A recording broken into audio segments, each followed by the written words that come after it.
Yo, what's up, YouTube? Bro, we back with another motherfucking video, bruh. New reaction, same nigga, new video, bruh. New video, man.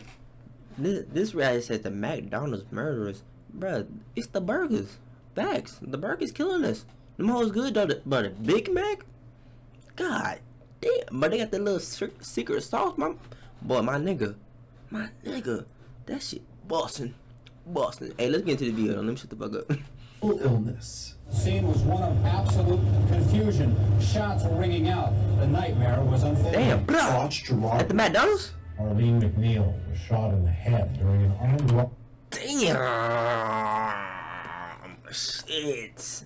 In the head though? Shit. Oh, imagine surviving that shit. God damn. Robbery at McDonald's. Destruction. Nigga, what the fuck? Wait, which one the McDonald's? This hoe better be the McDonald's. This better not be no god. Damn, imagine McDonald's that damn big. Shit. Today we'll look into two dark tales from McDonald's past that they'd rather the public forgot about. Because within the walls of this fast What the fuck this nigga got going on? In the damn dark. Shit. You alright? food chain, tragedy has been known to strike. Fuck it. Our first story begins in the quiet community of Sydney River, Nova Scotia. It all started as nothing more than a simple plot between three young friends, Derek Wood, Freeman McNeil, and Darren Hughes. Over the They act like a fucking singing band. Ain't no way to kill nobody. previous winter, Wood and McNeil had spent time together planning to rob their small town's local McDonald's. Damn. They plan to rob the damn McDonald's. This whole had to be, the city had to be extra small, nigga. Nigga, not a bank, a McDonald's? A McDonald's, y'all. Shut the... Former had gotten a part-time job at the fast food joint in March of 1992, using the position to scope out the building more effectively. Over a couple months of work, You ain't thinking about getting a job at a bank? Or somewhere with, I guess, I don't think McDonald's getting that much money, and it's a small town. What? You're not getting the bag. You probably leaving that hoe with 5, and you gotta split it. Wood learned about a rarely used door in the basement of the establishment, which would be an Wait a minute, they got a damn basement? What the fuck? ideal entry point for the heist. He believed that there would be about $200,000 in the restaurant's safe after a full day of sale. They got a goddamn safe for $200,000. Nigga, I wanna rob that. Nigga, what the fuck? And that would be their target earnings from the robbery. And with this, the friends decided to execute their plan. But nobody could have predicted what would unfold when they did. It's unclear what made their scheme spiral out of control, but the events that were soon to take place would haunt the community for years to follow. It was a quiet night at 1 a.m. on May 7th, 1992, when the three friends entered the McDonald's through the basement door. Hughes was wearing a mask, and both he and McNeil wore a second layer of clothing they planned to dispose of on their getaway. The trio were confident in their plan, not expecting to run into a soul since the restaurant was closed. But it fell apart almost instantly when they were discovered by two employees. What the fuck? She look like that the off Shrek 2, the little godmother. Bruh, I'm gonna put a picture, but she look just like her. There, Donna Warren and Arlene McNeil, who shared no relation to Freeman. The workers recognized their father Wood since they love throwing them pictures where they look dead at you. Stop that shit, man. Damn. And his teeth fucked up. Shit. God damn. he was not disguised and had left from his shift only hours before. When they confronted their coworker about what he was doing back in the restaurant, he abandoned the plan of a clean robbery and shot Arlene in the head. Another worker, Neil Burrows Jr., was upstairs cleaning the kitchen. He didn't hear the gunshot from below, and nor did he hear... The fuck? That bitch had a silencer on it or something? The fuck?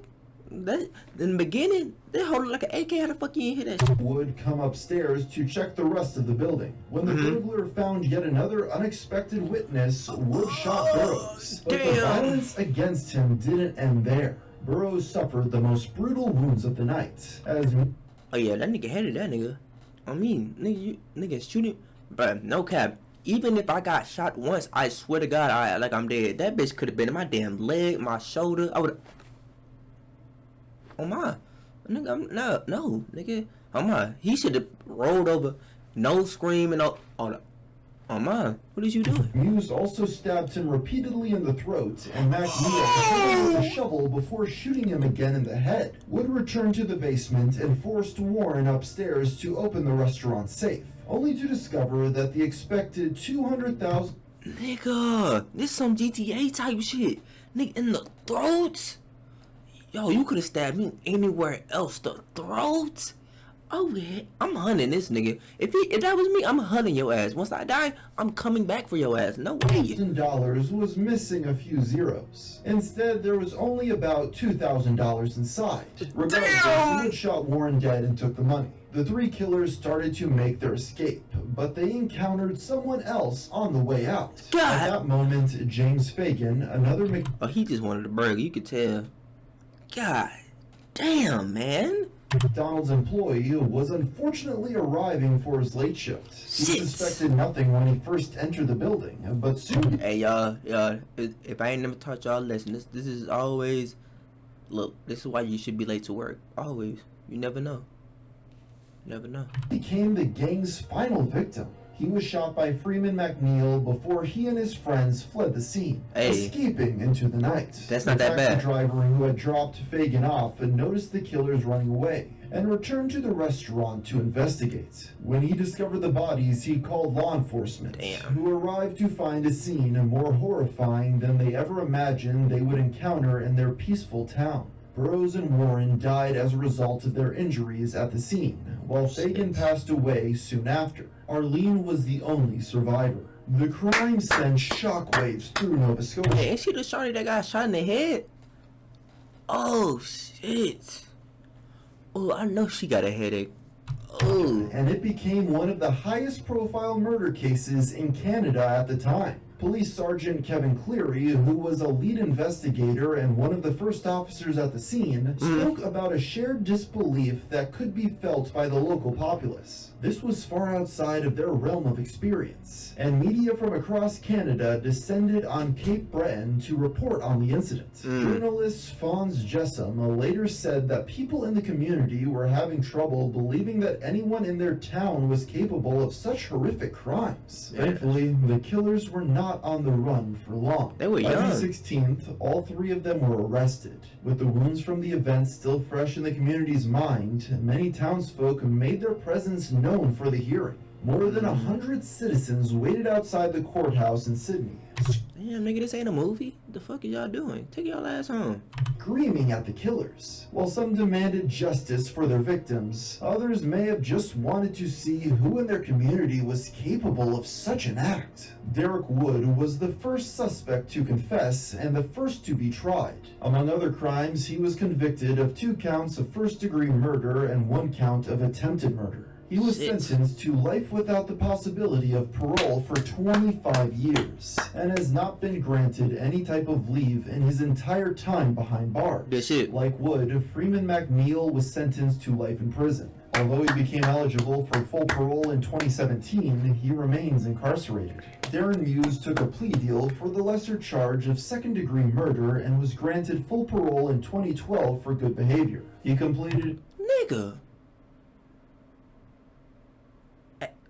What the fuck?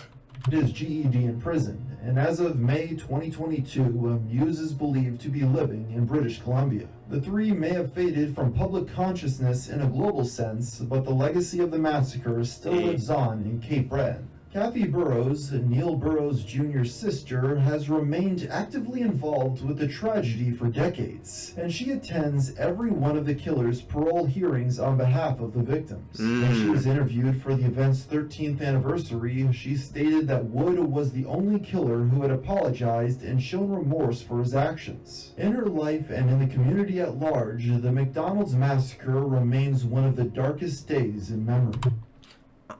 Me personally, bro, I would never eat there again. I'm sorry. Like, fuck no. Hell no. I don't even like I don't even like going to McDonald's, so to know some people got slaughtered in there, fuck no, what I look like? As for what happened to Arlene McNeil, the only victim to survive the attack, Damn. No. Oh, damn, I'm sorry for roasting your ass in the beginning, bro. Damn. she had a long recovery. The fast food worker spent months in the hospital and was left physically and mentally disabled for the rest of her life due to the bullet wound she had sustained. And years later, after the tragic events, she passed away in 2018 at the young age of 46. As for Young? the restaurant itself, it attempted a reopening, but Let me stop pulling. Let me stop. 40 is, y'all. local residents could only associate it with death, and their appetite didn't return. Now all that remains on the site of the Sydney River Massacre is an empty lot. But unfortunately, this was not the only tragic event to happen under the Golden Arches. We'll learn more about another harrowing Why you say it like that? Why you say it like that? tale after a brief word from our sponsor. Born in Canton, Ohio in 1942. Okay. As a child, he was known by his He family look like he finna be a mess. Look at him. He's plotting already. Look at the face. Look at him. He's smiling. He thinking thoughts. Y'all see it. as moody and withdrawn, with a particular passion for guns. Despite What's up with these people with guns? Like come on now. these personality traits, he was able to find a sweetheart, and in 1965 married Etna Markland, and they soon had Okay. 2 children. But Okay. their domestic life was far from peaceful. Damn. Their neighbors overheard many violent disputes, as James was known to threaten his wife and daughters with a loaded gun on more than one occasion.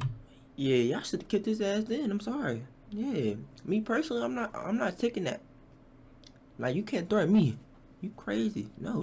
One such incident led to both James and Etna being arrested for disorderly conduct. But it was not their last brush-up with authorities. James had another run-in with the law in 1980 during an argument at a gas station, and Etna was charged a year later on 4 counts of aggravated menacing when she pointed a semi-automatic pistol at a neighbor during an argument. What the This hell? pattern of violence was fueled by James, who also began to work The cut is crazy. Them glasses kind of hard though. What them hoes is? Them like the Dahmers. Them hoes kind of hard. The Jeffrey Dahmers. Them hoes kind of. about his mental health. Y'all, I think I just figured it out, y'all. If we want to find a serial killer, they always got the goddamn glasses. Look at them. Health. He had been acting more erratic since losing his job and relocating his family to San Isidro, California. This led to him calling a San Diego mental health clinic to request an appointment, but he never received an answer. This call was placed on the day before his soon-to-be famous incident, and if someone Damn. had answered, perhaps the coming tragedy would have Always answer the phone, y'all. Hey, you never know. You never know. It might be. They might need you in that moment, y'all. Y'all gotta answer that phone. Look at that man. Maybe if somebody would just answer the phone, like, bro, I'm here for you, bro. Maybe the next day would have never even happened, y'all. Answer the damn phone. have been avoided. July 18th, 1984 in California began normally enough. James Sir. suggested that he and Etna take their oldest daughter to the zoo. But as they were driving home, he told his wife, "Society doesn't have a chance." The rest of the day passed uneventfully until late in the afternoon, when James left the house dressed in combat gear. The last thing he This nigga think he in Call of Duty. We should knocked this out back right then.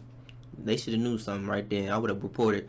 Fuck no. told Etna was that he was quote-unquote going hunting for humans. After kissing his wife goodbye, James entered his truck armed with an Uzi carbine, Nobody called the police? Bro, what? a 12-gauge shotgun, and many rounds of ammunition for each weapon, and the same semi-automatic pistol that Etna had once wielded against a neighbor.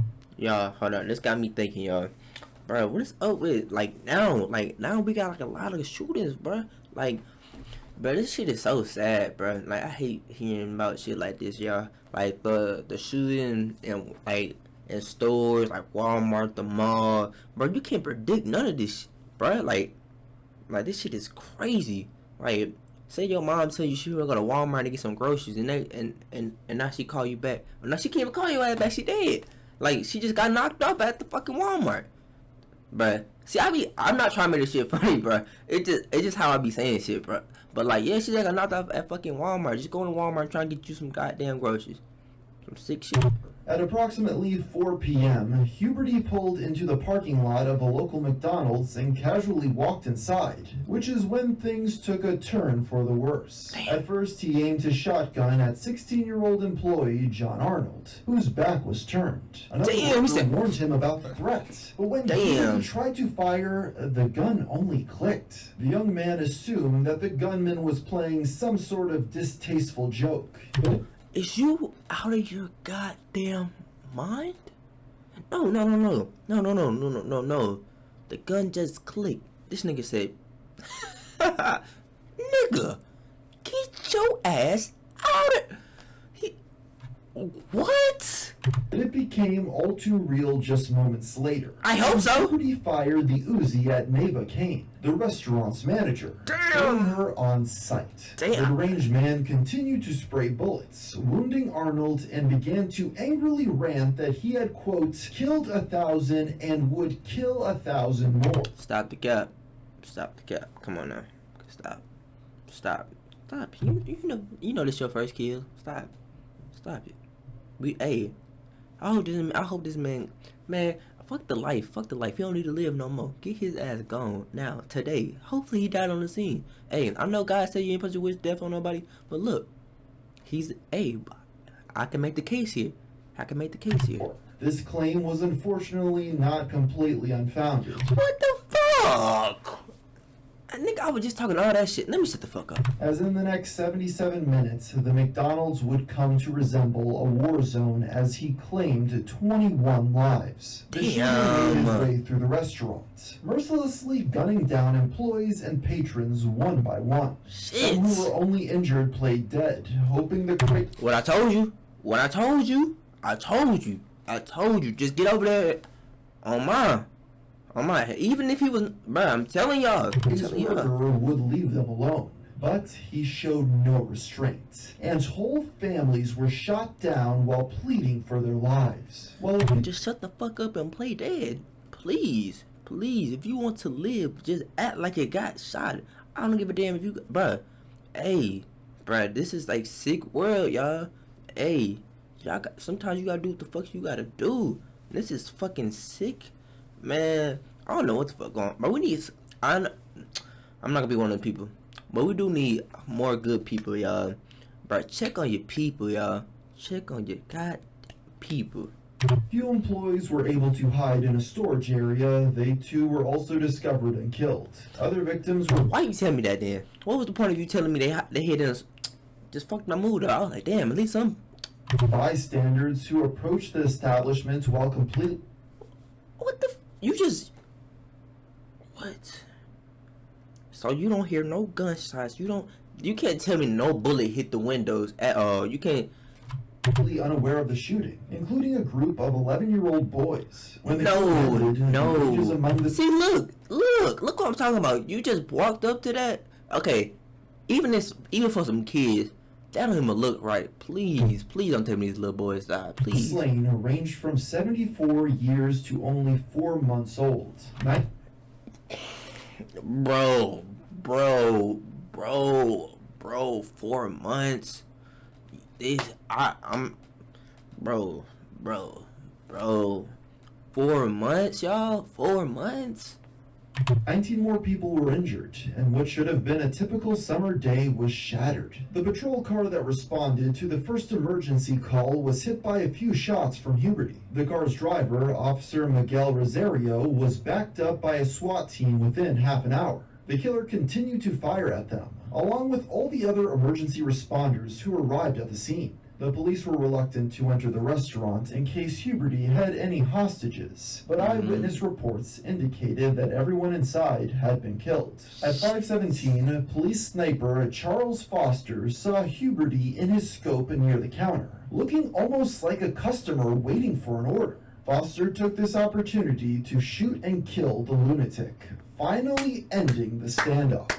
This event shook the community to its core, as this was the deadliest mass shooting by a lone gunman in U.S. history at the time. The sheer amount of victims was a traumatic blow to anyone in the country. Police officers who were present at the bloody scene reported experiencing symptoms of post-traumatic stress disorder, which led to the formation of a group of psychologists who went on to be consulted in future mass shootings. The enormous impact of the event spread outward, with politicians using the incident to lobby for stricter gun laws. Many grieving locals wondered why Huberty's call to the clinic wasn't returned, and it was later discovered that his name had been misspelled as Schuberty in the clinic's records. What? In the weeks following the massacre, Etna Huberty and her daughters received numerous death threats, forcing them to relocate. When the Nigga, they didn't shoot the bitch up. What the fuck? The hell? You can't. Bruh, stop. Those are. Hey, I like. Come on, y'all. Like, I don't see where the correlation. Like, they don't got nothing to do with that.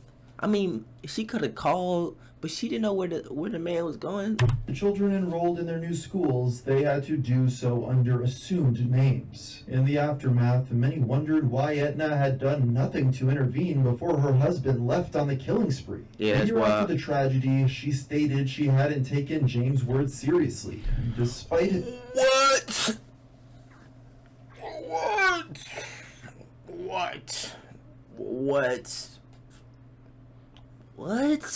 What are you talking about? What do you mean? His history of violence and instability. To help the families of the victims, McDonald's started a fund that quickly accumulated over $1 million, mostly in donations from the corporation itself. Etna Huberty irritated some in the community by publicly announcing that she would sell the book and film rights to her story. But unsurprisingly, You wrote a damn book? Yeah, she gotta go.